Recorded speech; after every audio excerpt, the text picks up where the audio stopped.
Brett.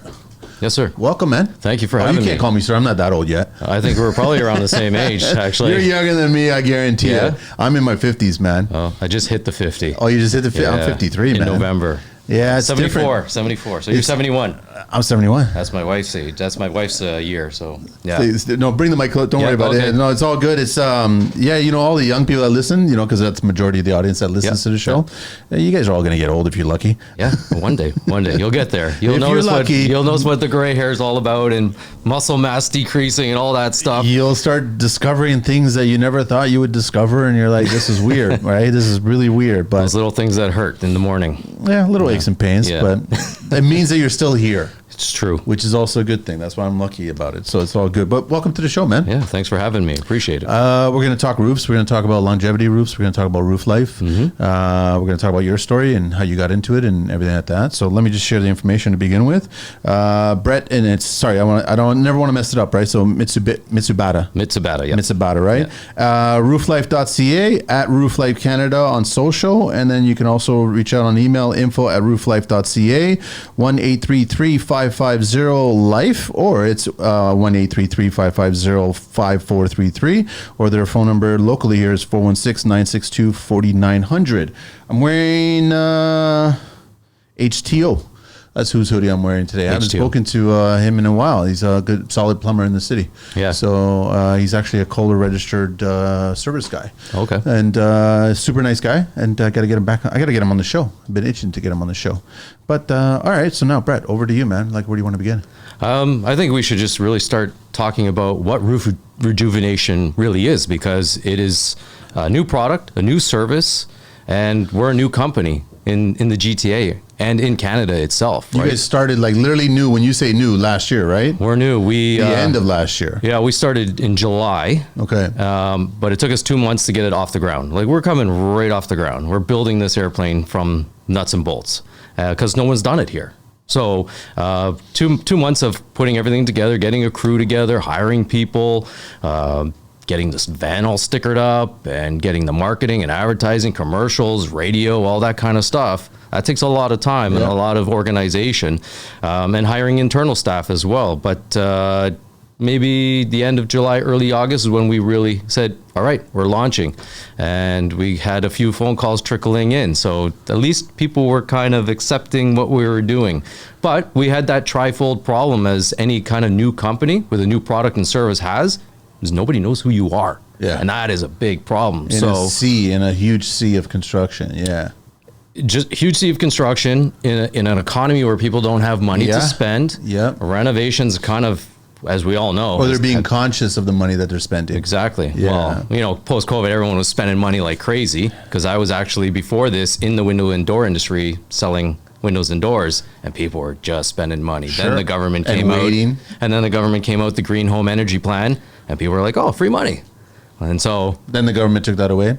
Well, yeah, it shut down, and nobody can get their windows done for a good. I took advantage of it, being in the industry, and I needed windows done, and I have like 24 windows in my house, so I got a good little rebate out of it. So how did that feel for you guys? Because here you are getting into a new segment of construction. Not a lot of people are aware of it. And you guys are like, you got this grocery list and you're checking off. Okay, we've never done it before. Yep. Brand new market, and we don't have any customers yet. And you're like going, how do we build this thing now? Was that nerve-wracking? Well, the initial point of it all was that I was looking into this, and another person was looking into this. Well, we came together just by a serendipitous conversation with somebody else. We came together, had a conversation. Let's do this, because we both saw the massive potential with this new product. Now, this new product's new here, but it's been in the U.S. for about 8 years now, right? So it's been taking off like gangbusters. The big company down there, or the big dog, you want to call them, the Pepsi or Coke, is RoofMax. They have dealerships all over the United States. Plus, there's other smaller companies that are doing it as well, getting dealerships all across the U.S. But down there, it's been there for about 7 or 8 years, just taking off.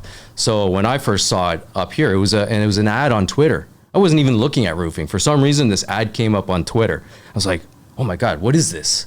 I got to look more into this. This is a no-brainer. And the reason why it's a no-brainer is because this second option for homeowners doesn't exist. Forever and a day. They never thought about it. Forever and a day, what does a homeowner do with their roof? What's your only option? They only think about it if they see a puddle happening on the inside on the drywall or something like that, and they realize that there's a leak somewhere, right? That, or That's the my only roof, time. my roof looks tired. Maybe it's time. Someone told me it's time. My neighbor did theirs. I think that they'll look at it and they'll say, there's still a few more years in that thing. Yeah, well, nobody wants to spend 15 grand on a new roof, right? Exactly, So that's right? kind of that investment nobody really wants to put their money in, especially in this economy, as I already mentioned, right? Yeah. But here's a product that can add years of life to your roof. We guarantee for 5, but it's up to 10 to 15 years, depending on weathering. Extension on your roof at 80% less than what a roof replacement cost is. So here you have less money, or the less cost of it. You extend the life of your roof, and we're in and out within 2 hours. So we're not ripping your house apart. We're not there for a day and a half or a day, nails everywhere. You're just hearing some giant squirrels on the roof. That's all you're hearing, right? You hear one of our guys on the roof, Okay. and spraying. That's it. It's a low pressure sprayer that we use to spray. What it is also an eco solution, which is a soybean oil, Okay. which is an absolutely amazing thing. So you can run off into the east down the east troughs. Okay. It's people, planet, and pet friendly. Okay. So it's not harming anything. Right. So that's another bonus. So all these sort of, as you're saying, checklists on why we brought this to the market is that economically it's amazing for homeowners. It's a fraction of the cost. We're extending the roof for 15 years at a fraction of the cost. Yeah. It's an environmentally friendly product, right? Where the actual solution itself is 96% soybean based. And people will say, and I've heard it from a lot of roofers or in the industry, that is this snake oil? Does this stuff really work? But the proof is in the pudding, because Yeah, when you get it done. well, you do get it done, but it has been developed for many more years than what it's been in the roofing asphalt arena. This product's been being used in road asphalt for the past 20 years. That's what I was or going to more. ask you. Was it originally designed for a roof, or was it designed for something else? For roads. For roads first. Yes. So Yep. same materials being used on roads as it is for asphalt shingles, right? Well, it's been reformulated. yeah. Because the stuff that goes on the roads is a little bit more crude soybean oil, which has a bit of a smell, a distinct kind of smell to it. and they're using it on the roads to increase Soften the roads. Yeah. Soft- So to increase the asphalt. So it gets in the asphalt. So the harder the cracks. asphalt, it cracks, and then Yes. it deteriorates at that point. But if it's Yep. softer, then it's going to last longer. Yeah. So all this has been developed through the Ohio University State. They have a whole department on agriculture and developing new ways of using soybean oil. So soybean is being used everywhere. Everywhere, yeah, I know that. Whether it's in your kitchen Yeah. or in industrial uses, it's all over the place. And now there's a lot of focus on developing for industrial uses, such as road asphalt and then roofing. So the one that goes on roofs now is more of a higher soybean output. So it doesn't have that smell. Because you don't want to spray on someone's house and you got this wafting smell coming off your house. So it's been reformulated for roof shingles. But the idea is those oils get into the cracks of the shingles, the micro cracks of the shingles, and then it starts to repair and heal the shingles as it's getting in there with that formula, So which here's is my- absolutely amazing. Here's my question, Brad, is like, how new of a shingle should you apply? Yep. And how old of a shingle shouldn't you apply? Right. So it's a good question, because a lot of people are like, I was at a show recently, the building show, and they're like, oh, I just did my roof. Should I get this done? Yeah. Most people who are going to put $15,000 down on a new roof aren't going to turn around and put another $3,000 down and spray it. Yeah, What's you're the at the point, very right? end, You got yeah. a new roof. Yeah. But the golden area is anywhere between 8 years and 20 years. We've sprayed up to 30 years. As long as the shingle is not torn apart, it's not excessive curling. If the granules are missing and all you're left is kind of the tar base or the petroleum base of the shingle, we can spray it, right? And so what we guarantee 5 years on is what we're doing is increasing the actual flexibility of the shingle, because as a shingle gets older and weathered, it gets dry, cracks, Yeah. starts curling up. You get a heavy wind, they're all gone. They start blowing off. You're losing them. Yeah. So what we're doing is increasing that flexibility back into the actual shingle. They start flattening down. They stay down. They're more flexible, so they're not going to actually curl up anymore. The granulization, all those little granules that are on there, those are on there to take UV away from. Like they're little crystals almost, right? Yeah, So yeah. they shine the UV away. So you want to keep those on. We increased that by 56%. by keeping those granules on. So you see them, everybody sees them in their eaves troughs. That's just from weathering, or squirrels running all over, or people being on your roof, installing solar panels and such. Yeah. Like you'll start seeing those granulations in your eaves troughs or at the end of your spout. You want to prevent that. So that's another thing that it does. That's another Well, that's benefit. the annual inspection. The idea is that you actually want to go on your roof or get a service person to go on your roof. I would recommend a service person go on the roof and take a look at the gutters, look at the eaves troughs. And if there's quite a bit of a collection of granules in there, then there's obviously some deterioration going on with your shingles, right? So just pay attention. So it might be an opportunity now to actually spray Roof Life on it, so then you can extend that life of it, right? Exactly. And also, I love educating, and I love getting that deer in the headlight look out of the clients, where I start explaining to them that all sides of a roof don't age at the same speed. It's true. Right? Because you get more sun, and depending on the placement of your house, you'll get more deterioration going on at different sides of it. So you have to inspect all sides of your roof. Doesn't matter how many rips or valleys or all, ridges or all of that, right? Yeah. You have to look at it and just see how it's reacting. And if you got one side that's really deteriorated, then you might consider re-roofing. But if it's not, then you might consider doing this, because here's an opportunity to make it last a little bit longer, right? Yep, and that's one of the kind of small hurdles that we realized as being a new company. We're going to have these little hiccups and little things that are going to come up, and we have to deal with them. So we've been on site, or people have asked us to come out. They want the rejuvenation done. We get there, and my guys are calling me saying, the north side of the roof is really bad. Really bad. The other side, all three other sides, no problem. For them problem. to say it's really bad, are they talking curling, cracking? Super curling, deteriorated, and it's like, no, we can't do that. So one of the things we learned is that we get our customers, when they call in, if they're not too sure, if they see a little bit, we ask them to take pictures. Everyone's got a phone today. Take 4 pictures, take one on each side, and send me a video. FaceTime it, yeah. So one of the things that we just want our customers to do is just take shots of their photos of their roof and send it to us before we actually will come out, right? We don't want to waste our time. We don't want to waste your time. Sense, yeah. But every roof, like you said, does age differently. I see it all the time. But just backtracking to the age of roofs, they don't make shingles as good as they used to. Nope. They're starting to get thinner. They've been thinner a long, long time. Right. Which is kind of weird. The thinner they've gotten, the warranty has increased. Yeah, it's funny, which right? doesn't make any sense to me. Yeah, and roofing shingle warranty is really tough to claim. It's because there's a lot of variables. So many variables. Weather, placement, geographic, people on them. I know. Right? Solar panels, whatever. Somebody's up there, stepping all over it with construction boots and ripping it apart. Who knows, right? So, we've done roofs. People mostly are calling us at that 7 or 8 year age, mainly because they just want to freshen up the roof. It's something that we didn't really want to say as a benefit or sell. We're not looking to tell you, hey, your roof's going to look amazing, like brand new again, right? We're not giving you that, like a fresh coat of paint kind of look. Yeah, it's not cosmetic surgery. It's not cosmetic. We're not selling cosmetic, but that's one of the things that most people notice. Does it change the color of the asphalt shingle? It actually brings it think of it as a sealer. It's not a sealer, but think of it as a sealer on a stone. Like a stone is dry, you put the sealer on so it protects it, and then it looks always kind of wet. It's going to enhance it then. Yeah, it enhances the color. Okay. So as like a 15-year-old shingle, 20-year-old shingle loses its color, and then we spray it, it just brings that like a brown back to a nice shiny brown, like just a nice brand new look. Are you ready to take your construction business to the next level? Consider joining the Construction Life's Tradespeople Alliance program, TAP, where skilled professionals connect, collaborate, and grow together. Our network is built on mutual respect and the shared goal of always building better. As a member, you'll have access to a wealth of resources designed to streamline your operations and attract more clients. From a 30-minute assessment call with myself to expert consultations in business, finance, and health, we've got you covered.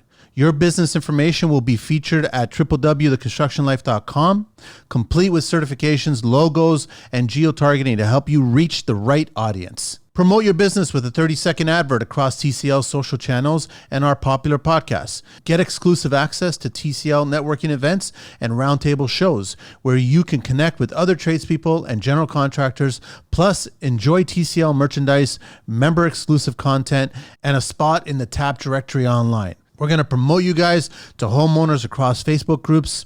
Don't miss out on this opportunity to elevate your business.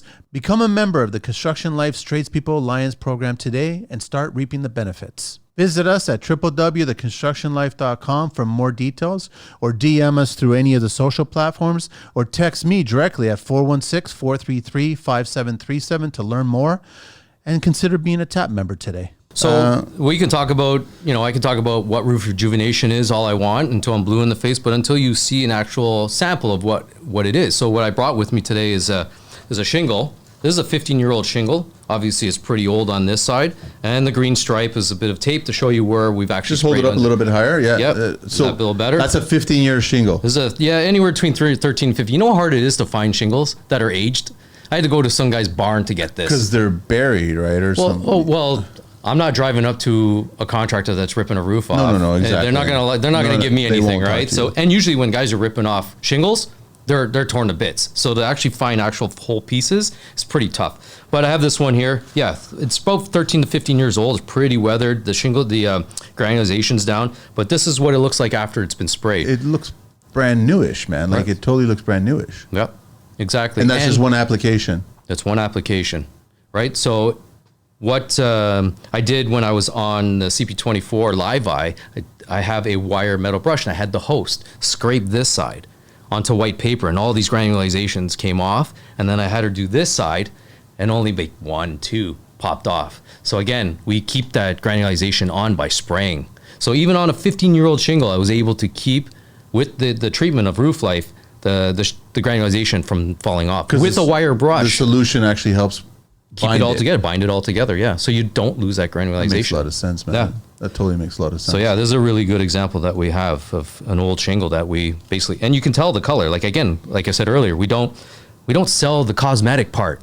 It's just a bonus. Yeah. That makes this old weathered one look brand new again. Here's a question for you. So let's say you've got a 25-year-old shingle. You do it at the 10-year mark, let's say. Spray it. Perfect. Does that become a 30-year shingle now? Yes. Or so you have that extra 5 years? We give you 5 years. Okay. Right? Warranty that we cover that. And then depending, again, on weathering, 10 years, 15 years, it should last.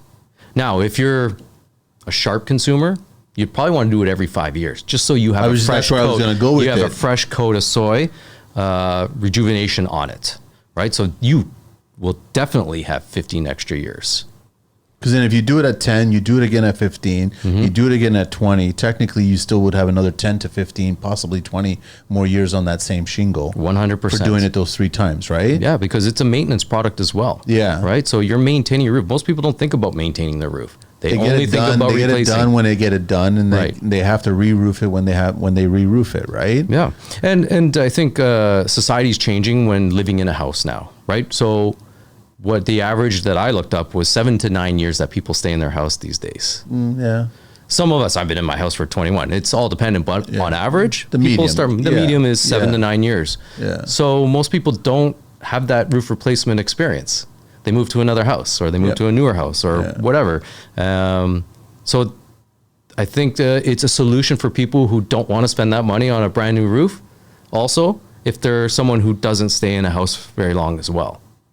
You know, it's actually a really good solution if for contractors or homeowners that want to get into the flipping part. There's that too.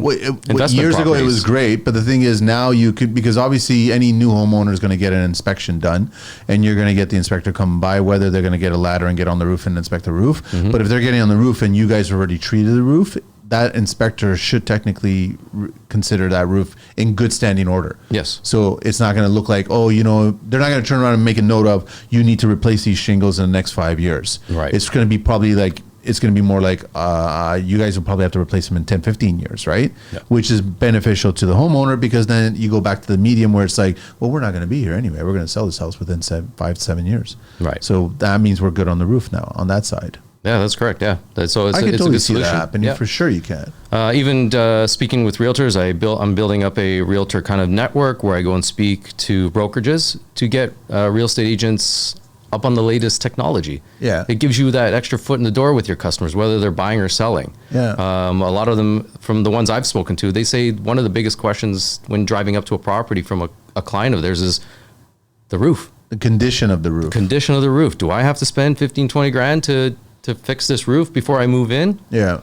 Right. So it's just a solution that they can give to their customers or their clients to say, well, I know this company that provides this service that you don't have to do that. You can elongate this roof. Yeah, it's a 15-year-old roof, but you can get another 15 years for a fraction of the cost. So what is, like, I mean, I'm assuming that roofers are not big friends of you guys, or like, so is there a war going on? I don't know. A little bit. I mean, just from some ads that we've put up on Facebook, we've gotten some, I don't know who comments on ads on Facebook. You must have a real anger issue if you're yeah, okay. You know, so a little few back and forth, but and in the beginning I was kind of trying to push the narrative that we are not snake oil and trying to convince these people that I don't know who they are and they're just spewing off on us. And I realized they can hate all they want. Yep. Right. That's what social media is for. Yeah. It's designed for hate. Yes. Yeah, right. So and then I just ignored. I'm going to focus on our product, our service, and our company, and provide the best that we can to everybody. So I completely ignore that. But then I talked to some of the people we deal with down in the States. And I'm like, so what was the issue with you and roofers back in the day? Yeah. And the guy was saying, you know, we'd go to a trade show, a roofing trade show in our very beginnings, and we'd almost get into fist fights over this sort of stuff with other roofers. Like, oh, you guys are stepping on our territory. You're taking away customers. And I get it. We're elongating people's roofs, and they're not going to have to roof replace it. Yeah, but what's the difference between that and restaining your deck and making your deck last longer? Yeah. You're taking work away from deck builders when you can just rejuvenate. So if you actually spent the time and effort to build a proper deck or build a proper home, here's my point. Here's Brett. This is how I'm looking at it. Roofers could hate on this all they want, but in their own home, if they're looking out their second floor window, looking onto the roof line of a garage or a lower base section, and they're seeing that the shingles slightly getting old, it's getting up there in age. Their first thought is not re-roofing because they know what the cost is. Their first thought is like, yeah, this idea about putting some more life on it, I'm going to give these guys a call. So even the roofers, I think, will do this in their own property. Right. So they shouldn't be hating on the fact that there's a product in the market that will help homeowners because it's going to help your own personal home too.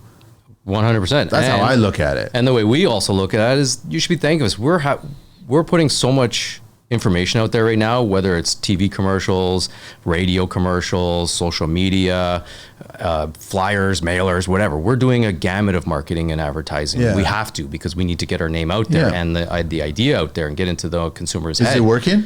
Yes. It's working. I'll tell you what worked for us. But roofers should be thanking us because we're getting people to think about the roofs again. Most people aren't thinking about their roofs. So we come across roofs that we can't do. We're not taking jobs away from you. People still need to get their roofs redone. I've seen some pretty bad stuff. I've been on someone's house. They had 4 different colors of shingles on it. I'm like, what are you doing here? And a tarp and strapping? And a tarp. Yeah. Oh, I have a leak somewhere. Oh, you do? Oh, your flashing is ripped up. Maybe it's that, or maybe it's the raccoon living in. Coming in. Yeah. I can't tell you where the water's going, but I can tell you where it's coming in. Yeah. So it's quite funny. Some of the jobs that we've seen or what, lengths people will do to stretch that dollar, so. It's the blue tarp. Once you see the guy going into a big box store, buying a blue tarp and buying strapping, you know exactly. He's a roofer. Roofing caulking.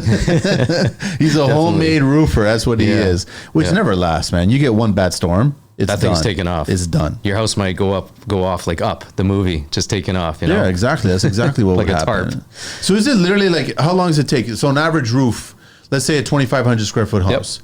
How long does that take to see? I guess it depends on how many. Yeah, like the angles. Yeah, exactly. Tying down on all average, that for safety. About 2 hours. 2 hours. In and out in under 2 hours. You'll see it right away. You'll see the difference. Yep. So when we do spray, it's a milky white substance. So that milky white goes on. It starts getting absorbed within 15 minutes or so, and it clears up. It's tacky for about 2 hours. It cures. I don't really like saying cure because it's not curing, but it gets absorbed and dries. Okay. Within under 24 hours. So it's walkable after 2 hours. But once you really want it to cure or dry, about in a day. And then you're good to go. Now, I'm assuming that you guys will still walk on there, do a full inspection, see if you might need maybe a little bit of caulking here and there. Maybe there's a dab, there's an exposed nail or something like that. You guys will, that's part of your service as well, or so no? yeah, one of my issues is with hiring people is for my guys, I wanted someone who's comfortable on a roof. First of all. And who's that going to be? Yeah. Roofers. Yeah. So I wanted to find experienced roofers who knew how to do residential and commercial. So when they go up there, they already know what they're doing. I don't need to train somebody to do their working at heights and all that sort of stuff. They come with all that stuff. They're aware of that. And they come with their 10 years of service in 10 years plus in the roofing industry. So they're up there, they climb that thing like it's, you know, like a monkey bars, right? Like just right up there doing their thing. So they're going up there. They do an initial inspection, nail pops. Most leaks, as you know, come from venting or chimneys or flashing. It's not coming through the shingles unless you're missing shingles, right? That's the last place actually. So we go up there and we do an inspection. We do a roof tune-up, which is replace, if there's a few shingles missing, we'll replace them. We have all the shingle colors on our truck. We'll do that.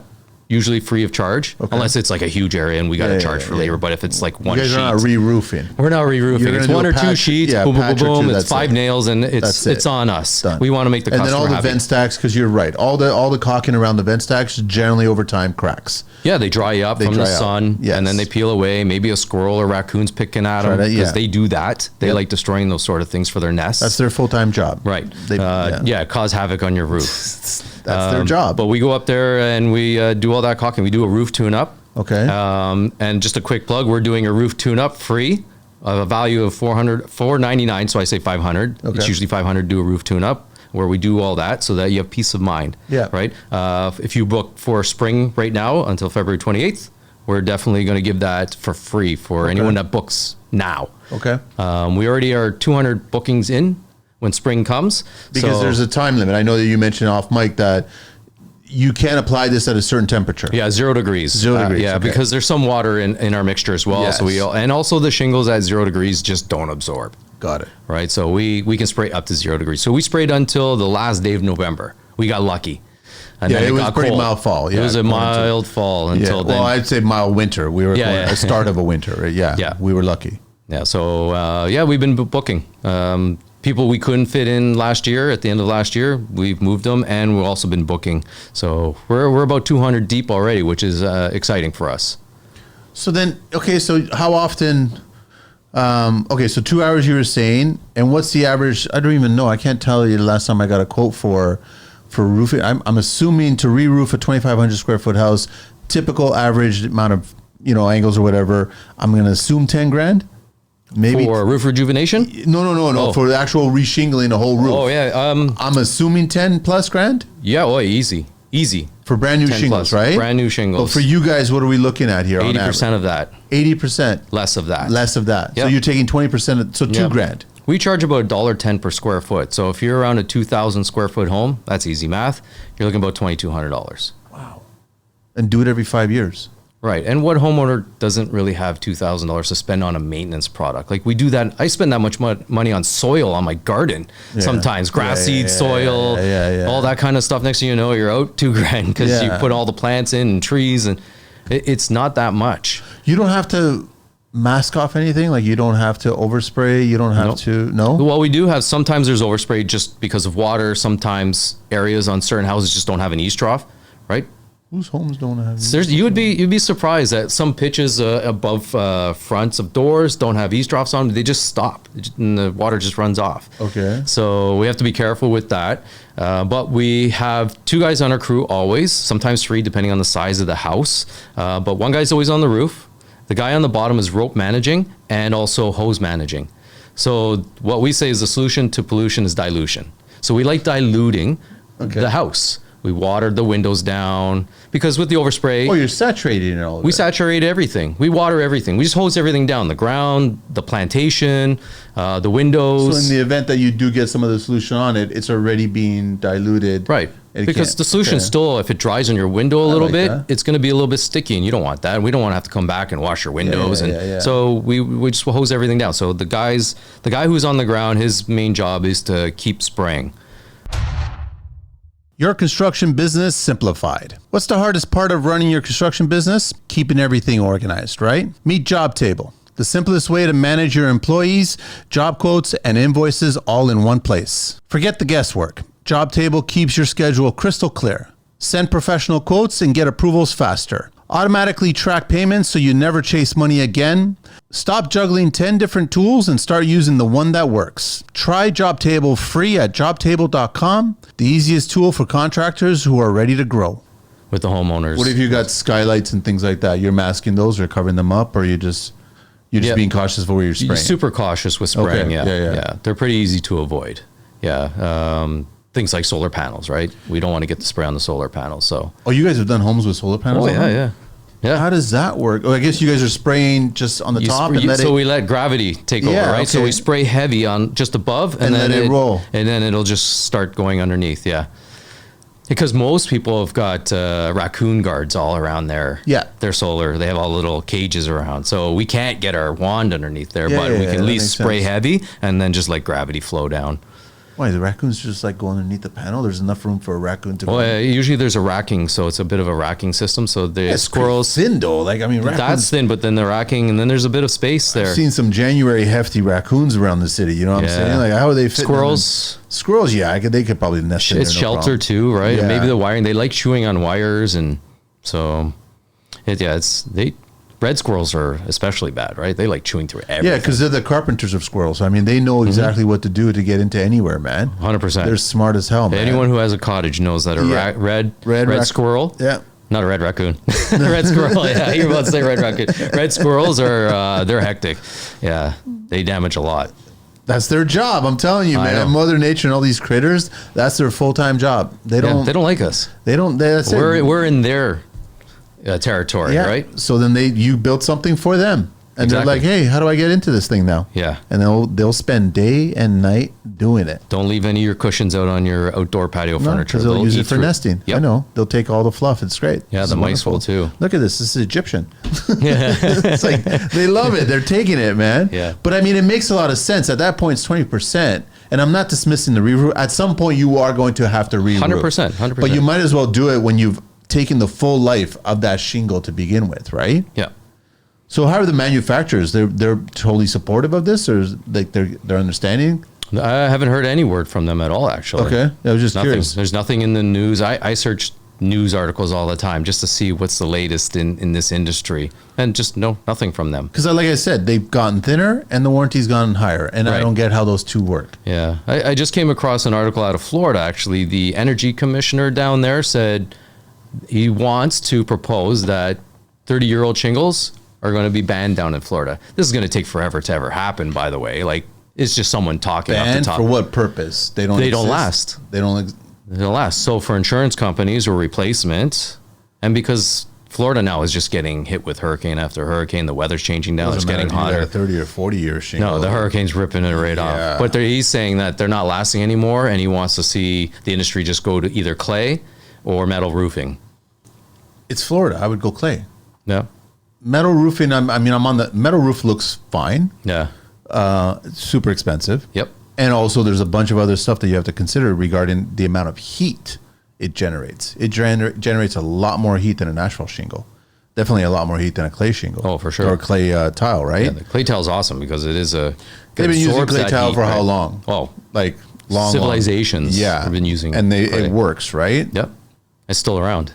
And they were using it for piping. They were using it for baking. Yep. They were using it for all kinds of stuff. Clay just works, right? Yeah.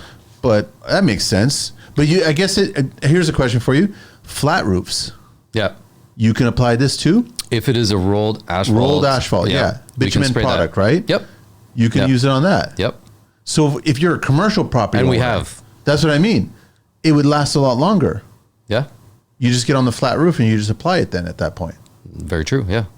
We haven't done any commercial projects yet. We're still new. We were just going after residential. Yeah, but it makes sense, the commercial side. We've had some homeowners with flat roofs. They've had shingled roofs, and then they have kind of their back extension is just flat. Yeah. Right? So they drain properly, obviously. I built enough decks on the second or third story, and it's a flat roof application, and then you're using... Rolled asphalt. Heat rolled down asphalt, right? Yeah, and then we can spray it to protect it even longer. You can do the same thing. 100%. Would it be challenged? I guess if you could get the nozzle in there without moving the deck, you could still saturate that flat roof if you somehow got behind the decking, right? Yeah, I guess so. Because it still has a roll off, right? Because it has to have a slope, but it's not going to have the dramatic slope that a regular pitch roof has. Right. So I guess technically, if you can get the nozzle, I'm assuming this is a standard spray gun, like a Greco kind of spray gun. Yeah, it's just a regular sprayer.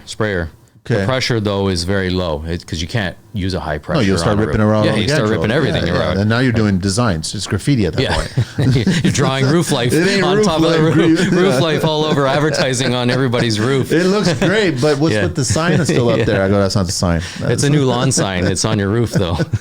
So I guess it makes sense there. So you guys could definitely do that. But you have done that, the flat roof application. We've done the flat roof already. We've done a couple, actually. Same product. It's manufactured the same way as regular 3-tab. You're just rolling it on instead of actually nailing it down and have it tabbed. Can you do it? I'm sure you've seen the metal granulated shingles.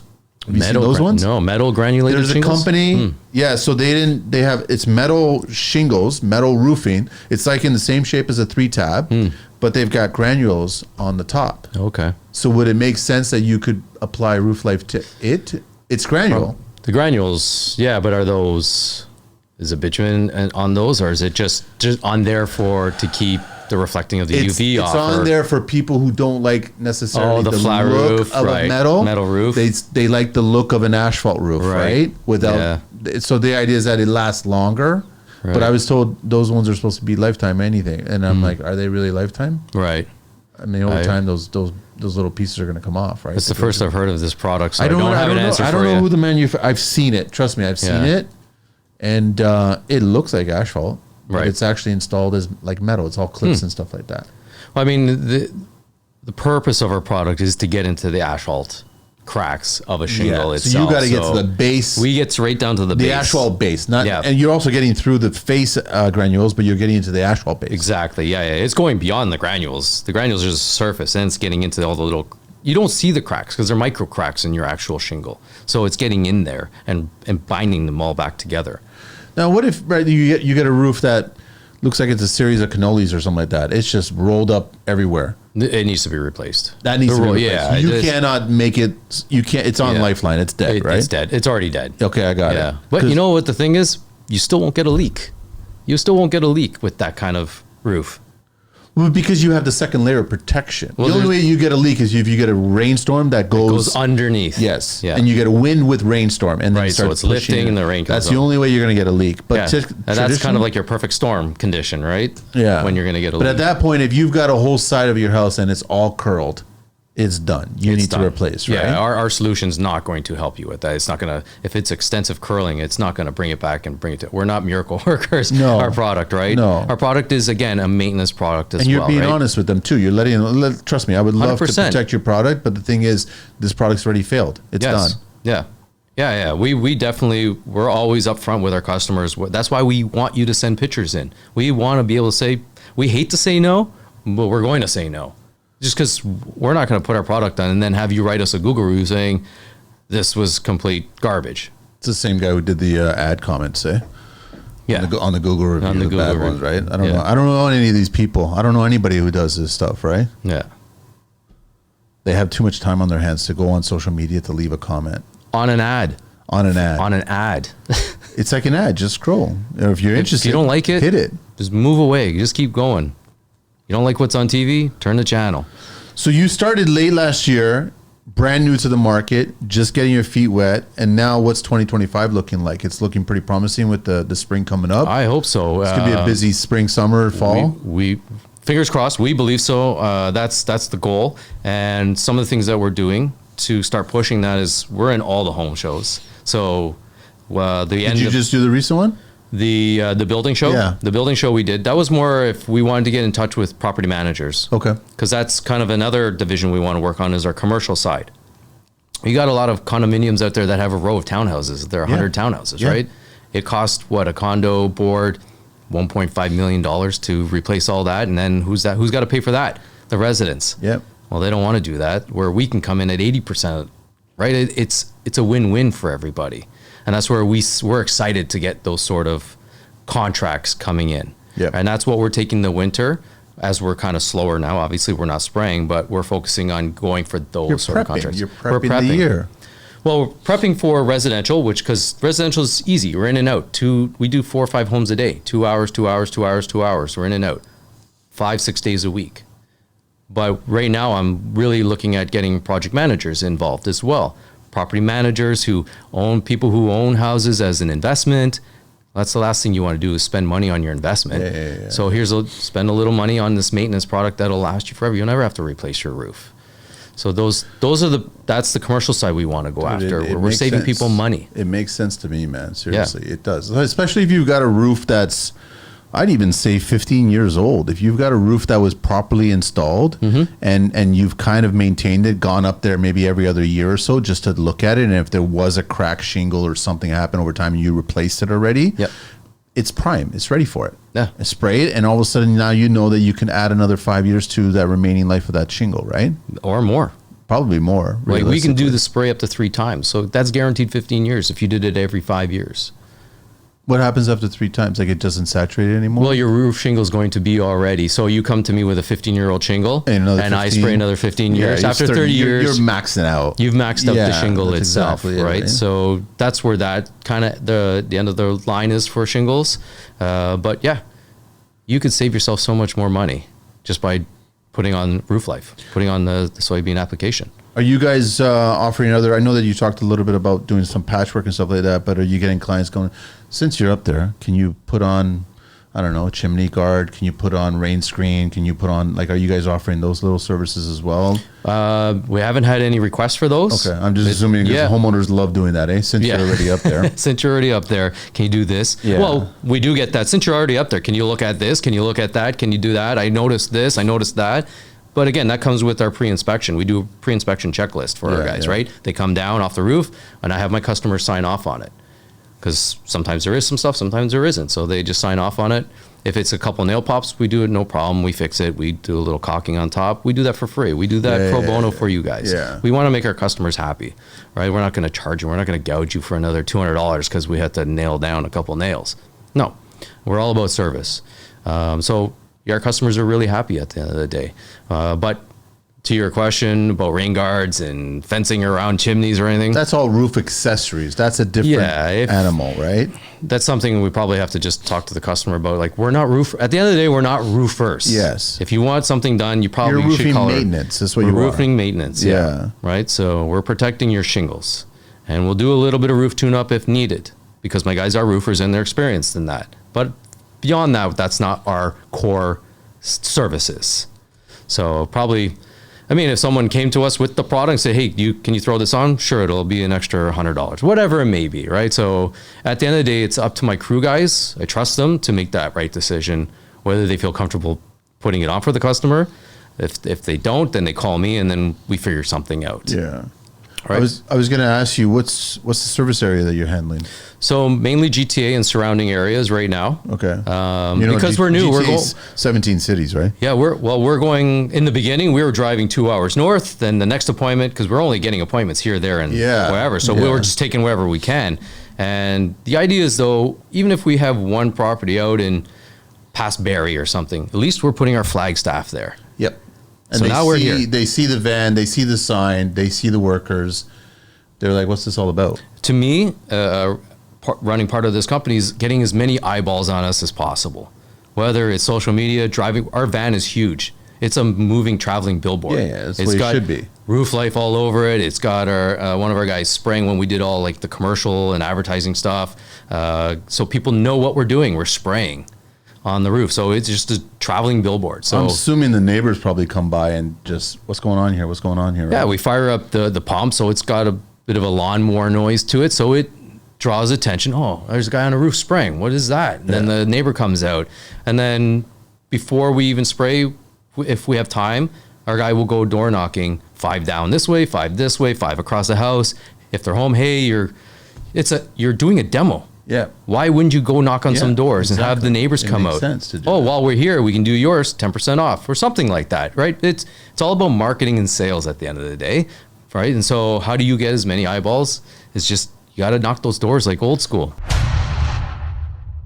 Three-way the world. These little puppies. I'm speaking from experience. I've actually installed these and I love these. Three-way prefabricated inside drywall corner, the first one-piece solution for perfect, crisp corners every time. With three-way, you'll improve your quality, save on labor, and cut down on time. Traditional methods require 3 tapes, lots of sanding, and high skill. But with three-way corners, they install in just a fraction of the time with fewer steps. It is adjustable for any angle, reinforced to cover gaps, and designed to blend seamlessly into the corner. Say goodbye to pesky touch-ups and hello to flawless finishes. Try three-way today and revolutionize your drywall game.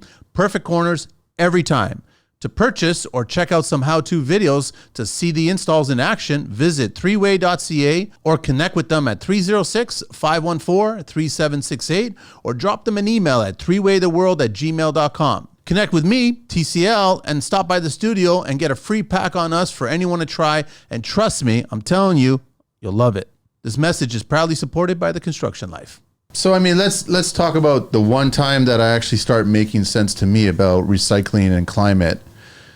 You extend the longevity of asphalt shingles. Mm-hmm. You can't recycle shingles. We know that they're all landfill buried in. 1.25 million tons go into Canadian landfills every year. That's just Canada of a 40 million. So just multiply by 10 for the U.S. and other countries that are larger than us. Yep. That's a lot that could be prolonged before it enters that 100% landfill, right? So not only that I agree with, right? That makes sense to me. And also I've got the rubber tire argument as well too.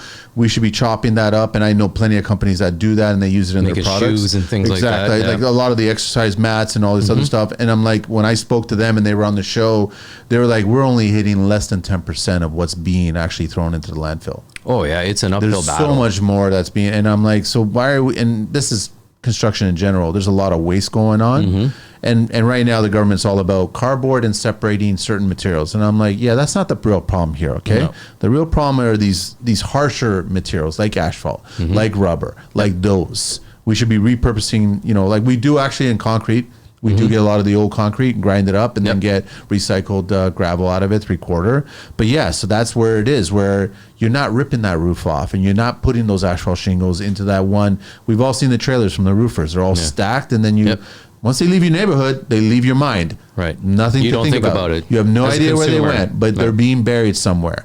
Yeah. Right? So now with you guys, it extends it, which is great. Yeah. I mean, again, we're probably a very small percentage making a dent. As we're a new company in Canada doing it, we're a very small dent, but at least we're making a dent. Yeah. Right? We're solving a problem rather than adding to the problem. So we're proud of that as well. So we have an eco product that doesn't poison anybody, the planet itself, like the grass or the plants, and then we're preventing these products going into the landfill that take over 400 years to disintegrate. We're not going to be around for 400 years, but future generations. How did they come up with that number? I have no idea. Well, they must have an idea where they how long it takes petroleum product to break down. I've never met a 400-year-old person, right? So it's true. I guess, they just do the math. They do the math or testing and see how, like quick testing, I guess you put it in some sort of chamber and it dissolves like faster. An IKEA, the glass box with the chair thing, and it's always sitting down and that kind of thing. Yeah. Who knows? But we don't know. It could be 400, it could be 500 years. The point is that we have to find better ways to get rid of this product, right? It's true. And then and this is what this is doing. We need to get better ways on how to make the product last longer. Yep. The whole appliance argument. The appliances from the 70s, 60s, 70s, and 80s, they never died. They last forever. They changed because of style and design trends, right? And now all the new appliances today, they die within 10 years. Yep. And then you got to get a new one, and that's all done by design, right? Yeah, it's built in. But it's a waste, right? Like I rather have something that lasts a long, long time and keep on maintaining it, take care of it, make it last a long, long time. Yeah, we're a wasteful society. It's sad to see. No, it's true. But it's almost just becomes part of our society. Oh, I don't want this anymore. Let me go get the latest electronics. Let me, you have your phones that should last you 3, 4, 5, 6 years, but they're calling you after 2 years and you got to get the latest update. Yeah, because they've eavesdropped on all the conversations and the storage is all filled, right? So it's got all the data from you. That's why. And they want a new one now. Yeah. No, and I agree with you. And that's why I like the Roof Life product, because it extends everything. It prevents more waste going on to the landfills, right? Yep. That's what makes a lot of sense. And we further environmental impact because we partnered with onetreeplanted.org. Yeah, I know. So you can specify where you want things planted. So you can break it down to North America, then you can break it down into Ontario. So every time a customer buys from us, a tree is planted. You guys are planting a tree on behalf of that, huh? Yeah. I didn't know that. Mm-hmm. That's pretty. Anywhere in Canada? No, we made it for it's in Ontario. Ontario. Our own backyard. Yeah, which is pretty cool. I like that. Yeah. So giving back. Well, actually, the customer gives back because it's built in within our pricing, right? So that's actually pretty cool. Yeah. It's very, very cool, actually. So we're environmental all around. Products, planting trees, and stopping stuff going into the dumps. So has it been easier for you to get a workforce, or has it been still challenging? I mean, during these times, right? To actually hire decent people. Yeah. I went through, I went through a few interviews where I was just like, I can't believe you. Do you know you're in an interview? Like, Can you share what they said? Don't say their names or whatever. No, of course. No. One time I find these entertaining sometimes. Before having them come into the office where we can do a one-on-one, that's where you really get somebody. I want to do, you go on Indeed, you put up an ad, and you get all these resumes in. So then you start contacting these people and you set up a half-hour sort of video interview. And one guy came on, he just finished blowing out a huge steam of vape. And I could see him sitting in his van. And we're talking, he's telling me, okay, I'm like, okay, this guy's a little rough, whatever. I give the benefit of the doubt for everybody. We're talking back and forth. Yeah, I'm looking for work. Okay, blah, blah. And then he just picks up this King Can Carlsberg. No. And just starts crushing this. I was going to say, at least he's not drinking. In his van, vaping and crushing King Can. The van wasn't moving. It wasn't operating. No, he was in his driveway. But like you do know you're in an interview, right? You're a roofer. You're a roofer. I don't think I can hire you. So you're too casual in this.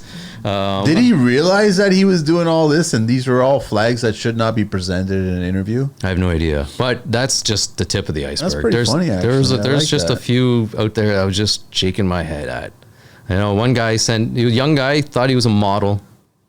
I don't know. What do you mean? He was always looking at the camera at a certain angle or something? No, he's just like, yeah, I want to be on I can do the roofing spraying thing, but if you got a marketing department, I could run that too. And I do marketing stuff on the side and I'll show you samples. Is that what he is? Yeah, kind of, I guess. Okay. And then he's like, I've done modeling too. So if you need me in commercials and stuff, I'm like, you're here for like roofing. This is what the job, I'm not asking for you marketing. I don't asking for a model.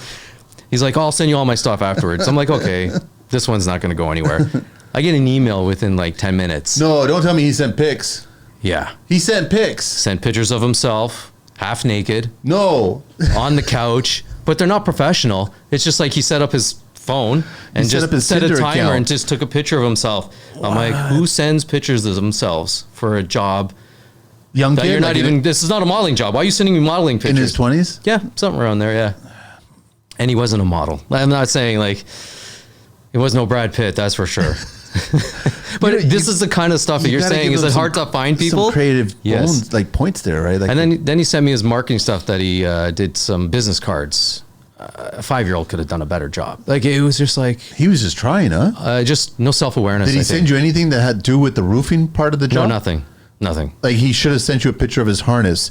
He should have sent you a picture of his hard hat. Yeah. Should have sent you a picture of his ladder. Yeah. Him standing beside the ladder, him putting the harness on in a video, knowing how to put a harness on. That kind of stuff. That may have then I may have kind of jotted down a second interview. Maybe. Yeah.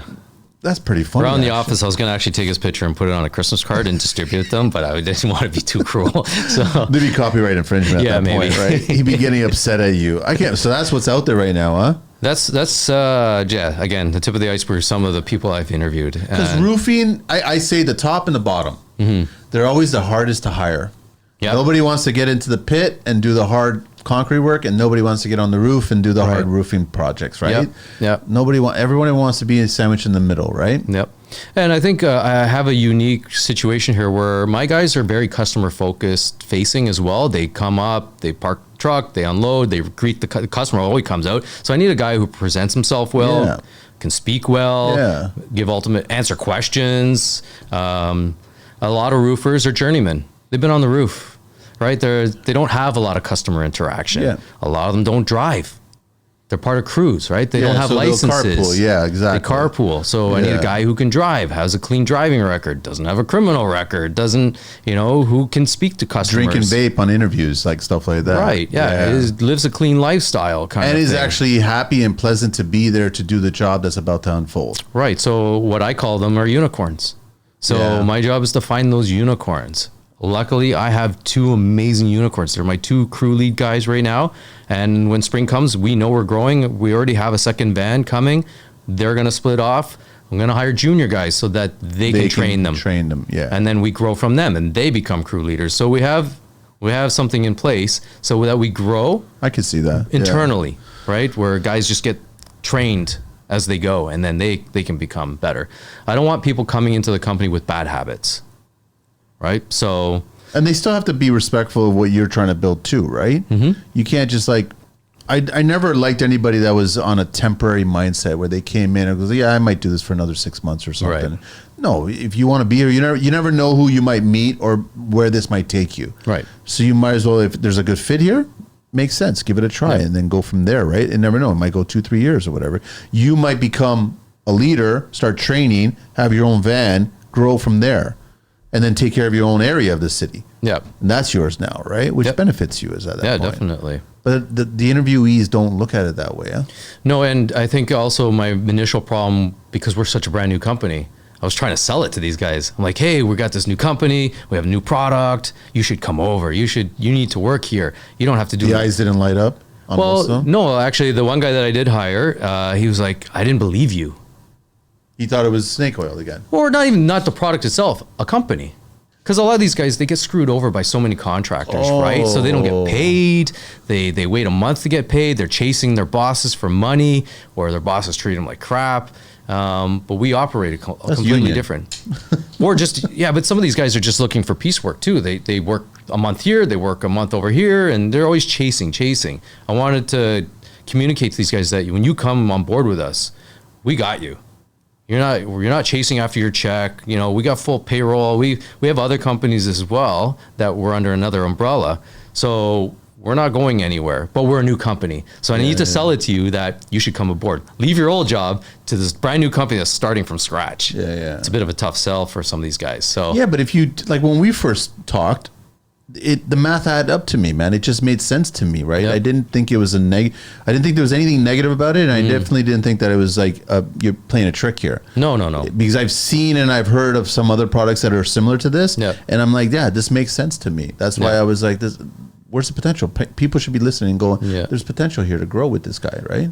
And ideally, I think that's what they ultimately decided on is like, here's this up and coming company that I believe is going to lead my life into a better direction. And now the 2 guys that you did bring on, they see it every time. For sure. Well, they see how busy we got. Yeah. So going back to even way back where you asked what we did marketing wise, advertising wise to get us from 1 or 2 a day to 4 or 5 a day and packed for the following months that we started, is that we actually invested in going on CP24. We did a live-buy, which was absolutely amazing. That makes sense.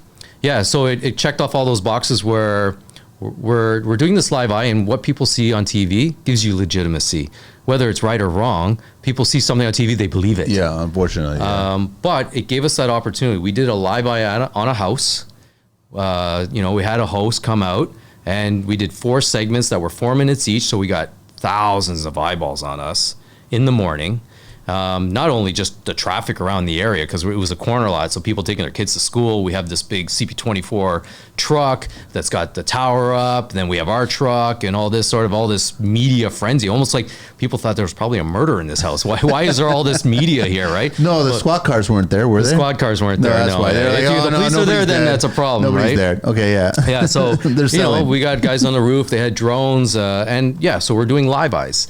Showing the product, talking about the product. We got the guys on the roof showing it, how it's being applied. So we checked all those boxes for a homeowner, a consumer at home watching this is seeing what we do. Announcing Roof Life, and here's a new product and service to save you thousands of dollars and elongate your roof where you don't have to do a roof replacement. So you did 4 of those segments? Yeah, so it was a 4-minute segment. So over an hour. 16 minutes over an hour. Well, I don't know about you, the CP24 is generally on most people's TVs. Yeah. In the morning, you're on it for a couple minutes, turn it off, and you go to work. Or it's in the dentist office. It's wherever, like at restaurants. It's at this jerk chicken place that I go to all the time, right? It's always on, right? So it really caught a lot of eyeballs. We couldn't stop. The phones didn't stop ringing. They just kept on calling. Kept calling. And then, so... inquiring and then asking all the questions. Yeah, and most people wanted it. Most people wanted it. And in the early days, I would go out with my crew because I wanted to learn everything. I wanted to make sure my guys are doing things right. I'm learning. They're learning. And so my one question to a customer would be like, why did you go with us? What made you believe in this? Good question, yeah. And all their answers were, I watched Fox News or I watched CNN, and RoofMax, like I said earlier, is the big dog. They put advertisement out on those two channels. Okay. And people were like, I was waiting for a Canadian company to do this. I wanted to do this. So they were already bought in. And I call them the early adapters. You always have them, right? I want to do it. I want to try it. I've had engineers. I've had a PhD engineer guy call me up. He owns four buildings along High Park area on Malure. Okay. Those things are like, he actually had all the solar panels on him. Yeah. Not cheap. And he believed in it. He's like, I want to try one. I want to see what it is, but I believe in it. He pulled me aside. He's like, I'm a PhD in engineering, PhD in chemistry. I believe what you're doing. I'm like, awesome. I need you as a referral. Like, can you do a commercial with me? But no, like when you hear your customers who actually have some real solid knowledge. Another guy that we had, he wanted his dad's house done. He was a building engineering professional, like architect sort of thing. Okay. He's like, I totally believe in this product. So when you have professionals kind of backing up what you already believe in, it just works even more. Yeah, it makes a lot of sense. And now the word gets out there, right? Yep. Attention aspiring tradespeople and entrepreneurs. Looking to break into the skilled trades or start your own home service business? Meet Trade Links Consulting, your go-to partner for success. At Trade Links Consulting, they're passionate about helping you find the right trade, build your business, and mentor the next generation. Whether you're exploring your options or ready to take the plunge, they offer tailored career consulting and startup guidance to get you on the right track. Visit them at www.tradelinkconsulting.ca today and book your personalized strategy session. Your future in the skilled trade starts here. This message is proudly supported by the Construction Life. But like you said, so I guess the second runner-up, the CP24 worked really well. Yep. The second runner-up would be actually being in the neighborhood and people start seeing you guys doing it. Yep. And then they start inquiring about what's all this about. I don't see you guys ripping shingles off. Nope. I actually see you guys making sure everything's good, and then you're spraying something on it. What is that you're spraying on? Right. It's sold at that point. Yeah, we do have people walk up to us. Technically speaking, that house is just as old as the other house. And technically speaking, they might be on the same roofing kind of schedule, right? Mm-hmm.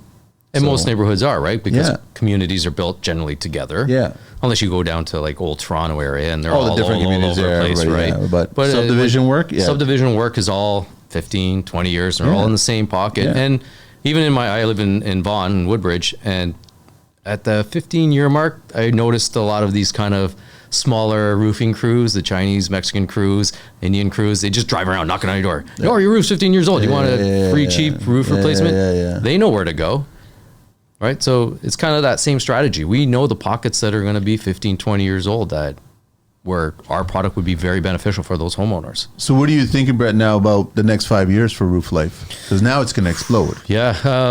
Dealerships, right? So the last thing I want my guys doing is driving 3 hours north, south, Yeah. west. Start picking Well, up. we can't go south, but south, west and east and north.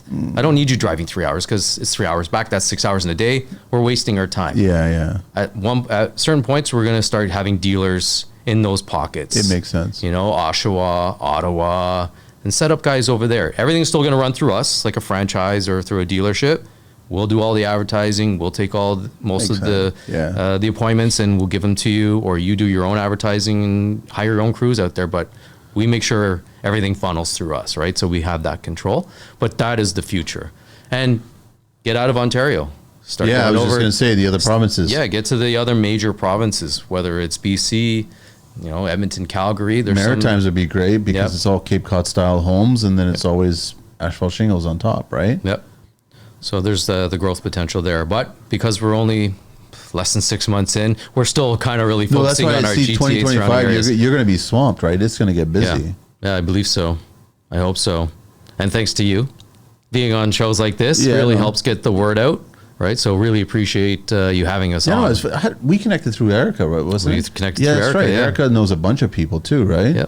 And I think connecting with people is a really good thing. Yeah. Right. It really gets the word out. And the way I found Erica was I joined the Vaughan Chamber of Commerce. Oh. Right. Okay. And so I was at a Christmas sort of get together sort of thing that they threw. And she was there thinking about joining.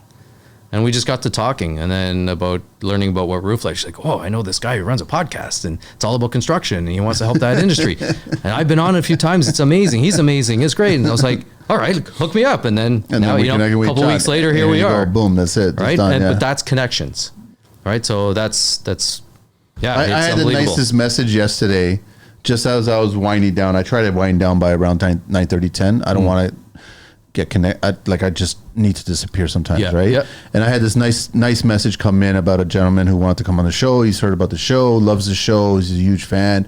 And then he was just giving me this whole spiel about how, is there an application process? Is there inquiry? Do I have to hit certain, or all these things? And I'm like, you've already surpassed all that just by reaching out to me and having a conversation about construction, and you want to share your knowledge. And he was a union guy. I'm trying to remember the exact manager, but he was a union guy, and he's like, I've got a few stories I want to tell you about how the real world is all about. And I'm like, you already passed all this, man. Just send me your email and I'll send you, we'll figure out dates the same way that I've done with you. Yep. And then we'll get you on the show, and we shoot the shit, and we talk construction, and we talk all aspects of construction. That's it. So it was just really nice. I like seeing those kinds of messages, right? So everyone's always very humble, and they just want to get on, and I like that. Yeah, so, well, I love what you're doing here. It's a really good thing, supporting the construction industry.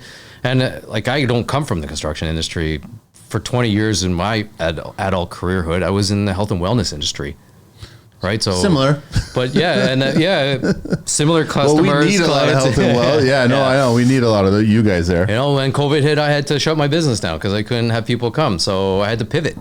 Then I got into windows and doors, and I'm generally handy myself. I've built structures and all that sort of stuff. I just like doing it. I think it's from my grandfather and my dad. We're all very handy people, just seeing it, absorbing it. I don't know if it's just in your genes or not, but I'm pretty good with a hammer and other tools. So then this just came naturally. I'm 50 and I found I finally love what I'm doing, which is kind of crazy.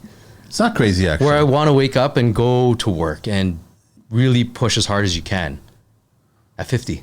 It's not crazy. So to all you young people out there. It's not crazy. Yeah. Well, they keep on changing their jobs all the time. Yeah. They're always looking for a new job, and then they're not thinking about what they're going to be doing in their 50s, but you never know. They might have a resurgence and all of a sudden find something like the way you found. Yeah.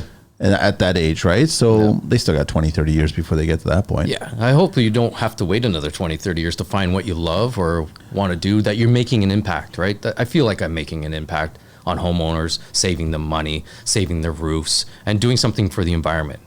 Those are all positive things for me. I honestly believe that there's a lot of room in construction to be improved. Right. There's a lot of new ideas that have not been presented yet, and it's this younger generation, or it could be the older generation too. They're going to come up with these new ideas and then just keep throwing them out there, and then you never know. It might change the industry, because you're contributing to changing the industry. Yeah, well, simple as that. My little label on LinkedIn says industry disruptor. Yeah, and that's what we believe, or I believe that we are. Yeah, and I kind of always say this example where, forever and a day, you could only take a taxi cab. Okay, and then all of a sudden, Uber and Lyft came into the market. Taxi cab guys were really angry about that. Yeah, I know. But what are they doing now? Adapting, right? Beck Taxi or whatever now has an app instead of, you don't have to call them anymore. Yeah. But they changed the industry. And I think we're doing the same thing with roofing. For hundreds of years, you only had to replace your roof. That's all you had. Now we are giving homeowners, consumers, a second option. I just thought of, why can't you be a roofing business that also has a dealer of Roof Life? If you're a smart roofer. I'm just thinking that makes sense, doesn't it? Yes. So on the slow times, if you're not re-roofing, your Roof Life in, right? That's basically what you're doing. Well, going back to that story with our contacts down in the U.S. where they were like, we used to get into fist fights in year one. Yeah. Now they're knocking on our door. How can I add this to my resume of services at my roofing company? You're expanding what you offer clients. Right. That's what you're doing now. Smart.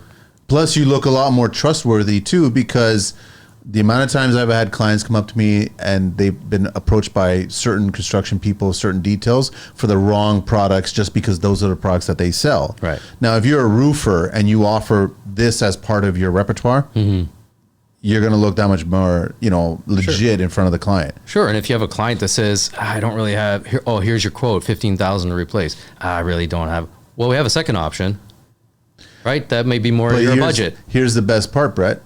Listen, in about 5 or 7 years, consider us to re-roof it, right? Or possibly apply it again.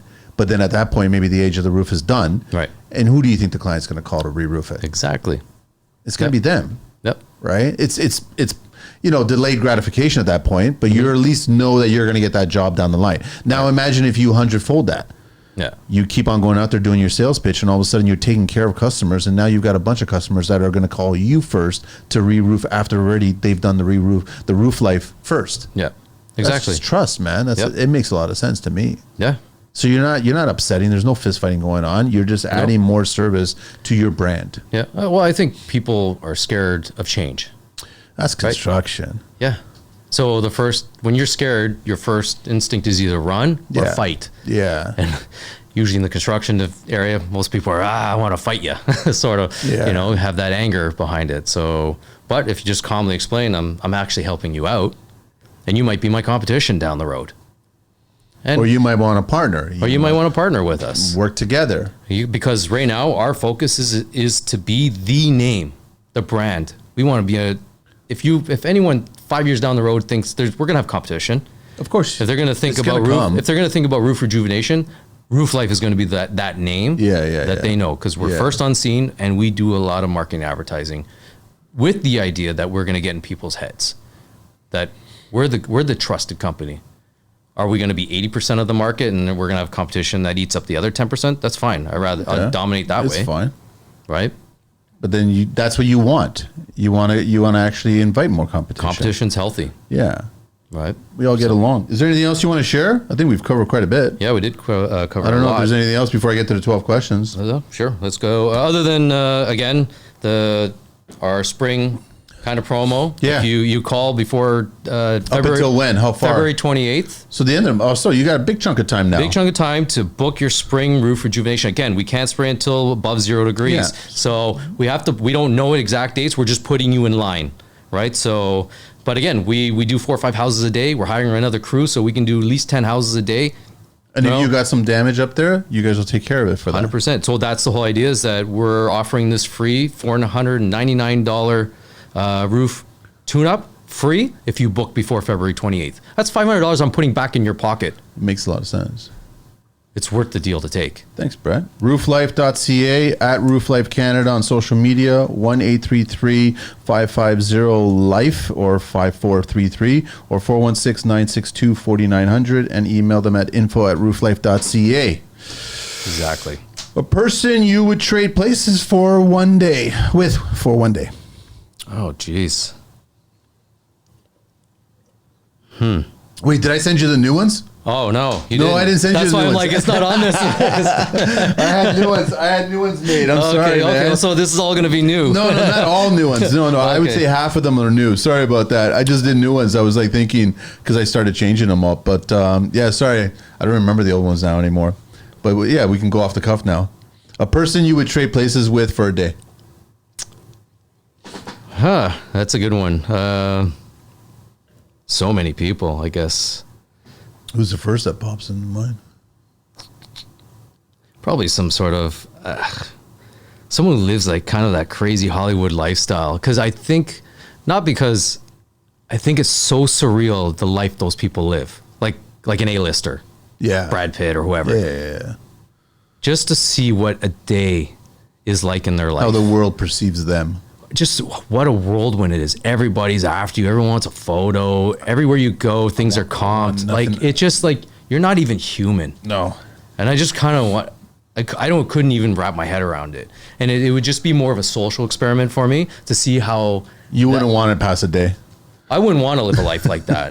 No, I know. Right? Like, I like to go to places. Like, those guys can't go anywhere without a bodyguard or people screaming or like a celebrity rock star, like a rock star lifestyle. Yeah. So Rock stars are slightly different. If you're not the front man, Yeah. Oh, yeah. Like any sort of like front man. Then though, people like, don't really, you're in the band. Yeah, okay, Yeah. cool. But you still live the lifestyle, but you have some sort of secret. You know what I mean? Yeah, that's crazy. But then you get other guys like Tommy and Slash, and they become the front man. Right. Yeah. What's your guilty pleasure? Hockey.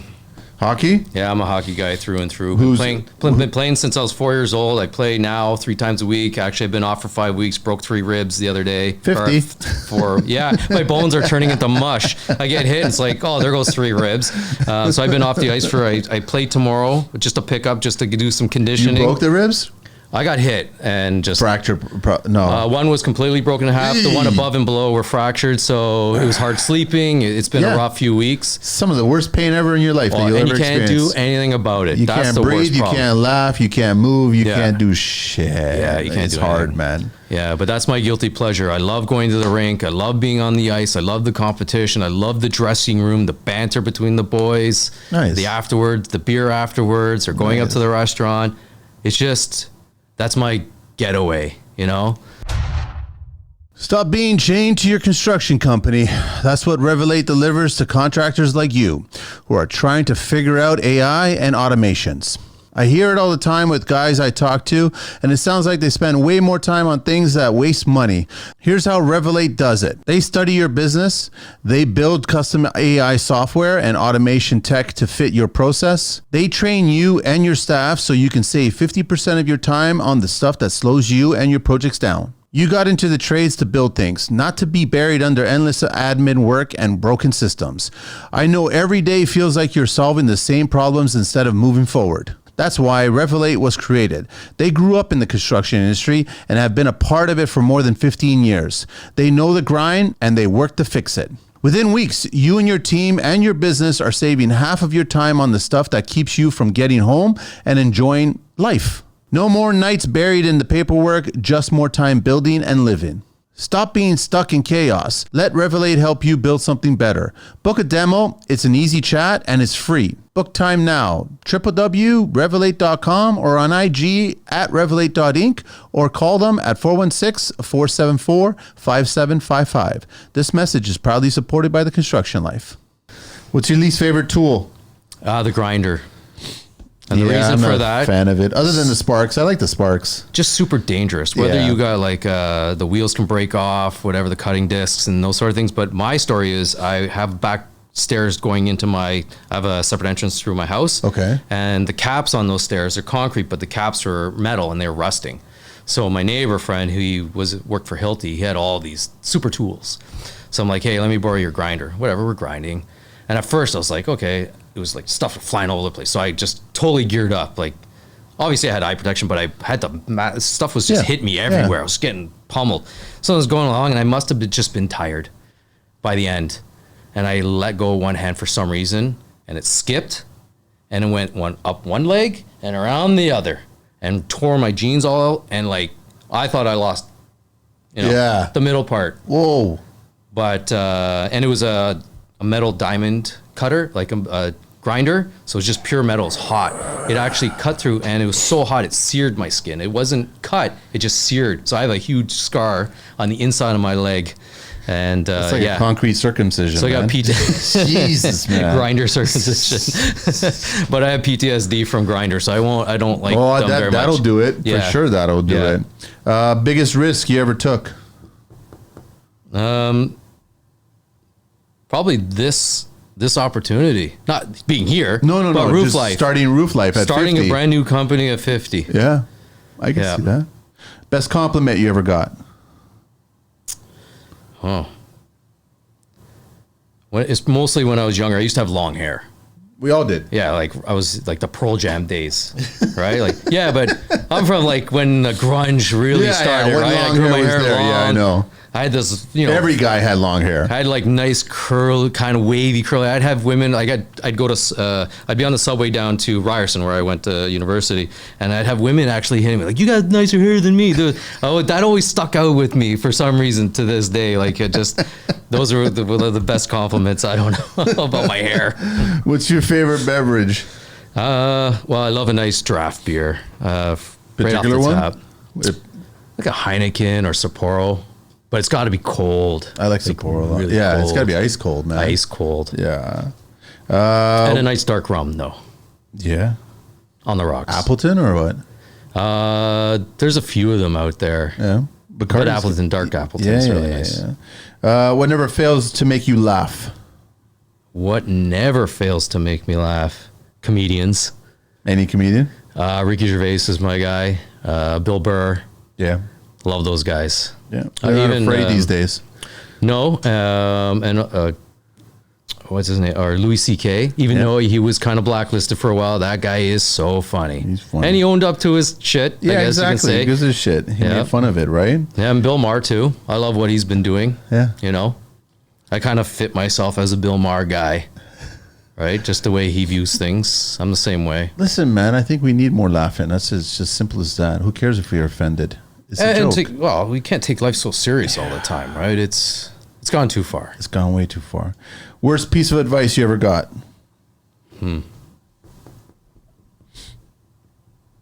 Wow. I don't really think I have. Well, an investment by a TD investment advisor who no longer. Last time I went to go check if he's my investment advisor, I got a new one now. What's he doing? Applying for a Roof Life job? Oh God, in I his don't van? know. But he said this is what I should do, and it didn't go very well. So he's no longer working with TD. Yeah, I've been there, done that. Yeah, I So know. that was probably one of the worst advice. But you know, when someone gives you advice, you take it and you do what you want with it. And if it doesn't really work out, it's more of a learning curve. Yeah. Right. So I don't really take advice as bad advice. But when someone kind of screws me over on money, then I have a problem. It's a hard lesson. That's a hard lesson. Yeah. The last 4 questions are the same as the original. Okay. So I'll give you a heads up on that one. What profession other than your own would you like to attempt one day? I would love to have been like a front man for a rock band or something like Oasis, or my favorite band's The Strokes. Oasis is coming back. I got tickets. You got tickets? I was on I wanna Ticketmaster here and here. I want to know if there's gonna be stories, man. I think they need the money and they're going to be cool. Well, I totally think that they need money. That's why they're doing it again. But I think just to build the social media, because they weren't around social media. Yeah. So can you imagine if they were around social media and the bickering that was going on with them? Oh, the fist fights? You would have seen Liam just like coming up with shit and just talking shit. Oh, yeah. Those guys are the best to I think watch, it's going to be though. an insane tour. I think it's going to be an It's going insane to be a great tour. Yeah. It's going to be a great tour. And they haven't even built that stadium yet. That's my biggest concern. Is that stadium isn't even been built. I bought tickets to see them and Coldplay. Wow. That's back in, that's 90s. I needed a loan. I need a loan to buy those tickets. Because it's Are crazy. they more expensive than Swifties? Her prices are well, stupid. The Swift ones is like, you could get $300 tickets, but it was just the aftermarket, right? Yeah, that's People why. were just, you want those tickets? Oh, it's going to cost you $10,000. Who was the guy? Was it Billy Joel who refused to sell the front row exclusively just to wealthy people? He always kept it free to forever. everybody. Oh, really? Right? You couldn't go, it had to be, he wanted regular, he didn't want to see the same faces over and over in the best seats, right? Yeah. And or was it him or Rod? I don't know, I one of can't those remember guys. who it sounds, Billy Joel sounds Yeah, I think it was familiar, Billy the Joel who story. did that. But yeah, that Oasis is going to be fun. I think that'll be fun, man. Yeah, I have a story with Coldplay. I bought tickets because it's one. If you want to see a band, if you haven't seen them, and When you they're want to see a live, good yeah. concert, Yeah. Coldplay is the band to go see. They do everything right. The production value is off the wall, and it's been even crazier. They haven't been in Canada for a few years now. Yeah. I can't wait for this tour to come through. It's insane. But I've seen 8 of their shows, and one of their shows I got front row, thinking they're front row. What they did is they left the first 6 rows open, didn't sell them, and they brought people down from the nosebleeds and put them in front That's of me. awesome. Not when you spend $900 on the tickets For those seats for there. the front row seats that you Yeah, thought you were going to get. Next thing you know, yeah. you're 7 rows behind the people who spent. It's a lottery. They just take a They chance, just did right? a lottery. I get what they're doing for their fans, but I'm a true fan. I bought front row tickets, so I have a bone to pick with Chris Martin on that one. But I bought more tickets for this next tour Good coming band. up. Two But- good bands there. yeah, amazing. Yeah. Probably like to answer that question, probably Chris Martin. That guy you don't have too many bands where the band's wholesome and do good things. He seems approachable. 100% Like approachable. you could just everyday, just average kind of conversation, and you wouldn't be like after a few seconds, you wouldn't be so starstruck. no. You're like, holy shit, I'm He's talking. so down to earth. Yeah, that's what he seems and like. so talented. I don't think people realize how talented this guy is. like professionally trained, but piano, guitar, Yeah. songwrite. Do you know he wrote Yellow in 5 minutes? That's probably one of the biggest hits There's on the lots of planet. those kinds of stories. It's right? insane how Yeah, people I can know. put something together like that. And that's a great song. But they have a bunch of great songs, man. They have. Back in the day That when they catalog made is decent huge. videos, right? Yeah. They used to make really creative videos. They're really good. Scientists, backwards. Yeah. Awesome video. Awesome video. Amazing I could video. talk. We could be You don't realize how music. We could be here forever. I And love same with music. Yellow. I know exactly how they made Yellow too. How do you Yeah. make the sunrise over 3 minutes? Right. That makes no sense. And then Yeah. I knew exactly how they did it when I was watching it for the Yeah. first time. I was like, yeah, I know exactly. He's how so young in that video. I too. know. When is that? That's like mid 90s. Yeah. Towards the end of the 90s. When You it don't came out. realize And they that's almost like- broke up after that Parachutes album. Why? Who was? They just didn't see a future. They just didn't. They had some internal strife, and they did have a conversation about not moving forward. That would have been a shame. Yeah, because they've put out some really good stuff. But they never fought like the Oasis, like the No, Gallagher brothers, right? They're good old English boys. I like they get seeing along. I like seeing Liam get on the Graham Norton show sometimes and just talking shit. Grant man. Norton that's a good show. That is an underrated show that doesn't get played. That should be on late night here. I totally agree. That is so funny. But some Grant of the shit Norton's that so they funny. do, it wouldn't make censorship, right? They would just Yeah. because they just let it go with everything, Yeah, right? yeah, But it's that's a hilarious as great hell. show. So you got to watch it on YouTube. Yeah, I watch it on YouTube, and I was trying to catch Robbie when I catch Robbie Williams on there. Yeah. and he tells his stories. Are you gonna go see his movie?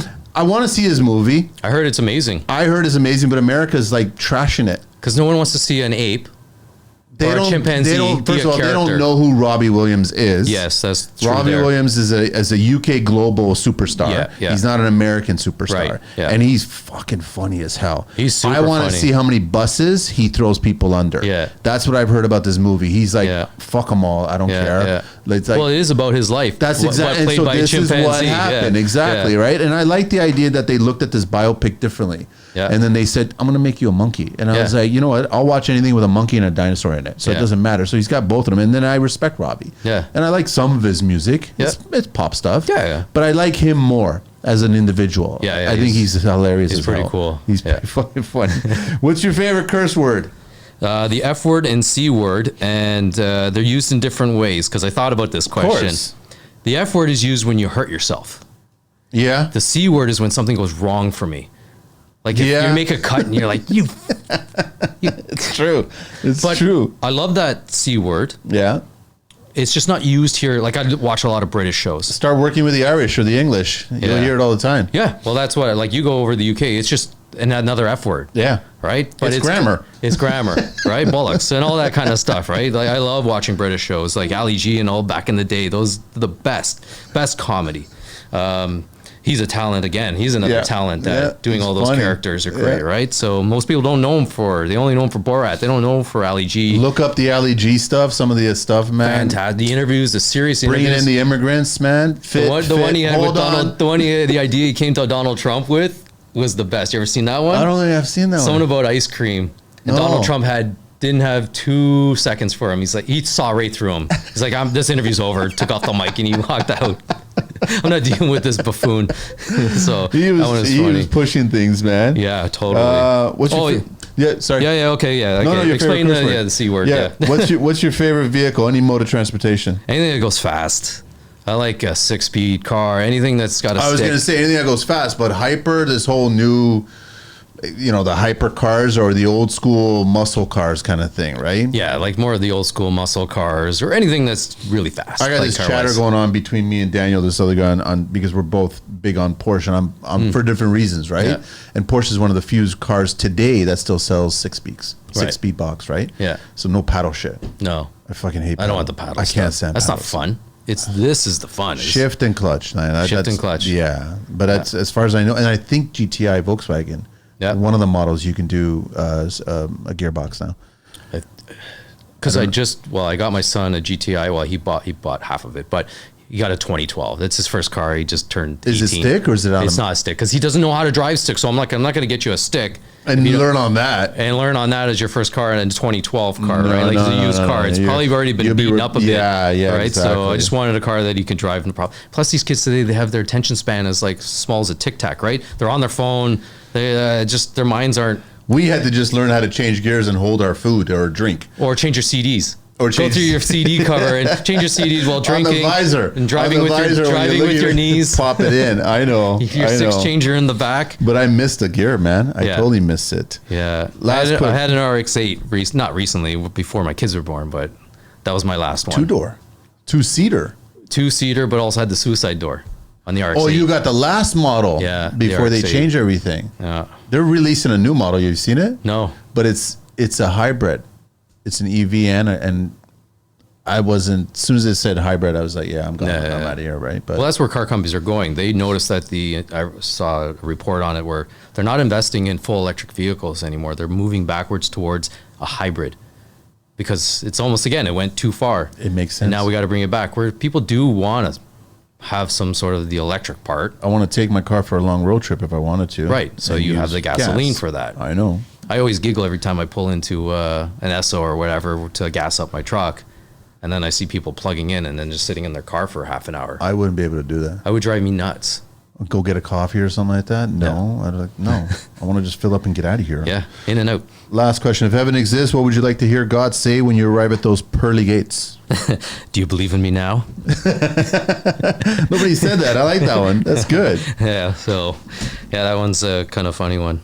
That's it, man. Thanks so much, Brett. I appreciate it, man. It's been fun chatting with you, man. Thanks for having me. Good luck with everything, This is my first podcast, so yeah. You did great. It was wonderful. It was just shooting the shit. Like I told you on the phone, we were just talking. I was like, we're just shooting the shit. Simple as that. I recommend it to anybody to come out and just talk about their business and talk about their industry with you. Yeah. Yeah, it's been a positive experience. I got a few interesting stuff coming up, like different aspects, epoxy and stuff like that, fire, separation, things like that. Yeah. Well, I follow you. I'll be watching. Thanks, man. Yeah. That's it. We're all done, man. Appreciate it. Thank you. We're out of here. Appreciate it.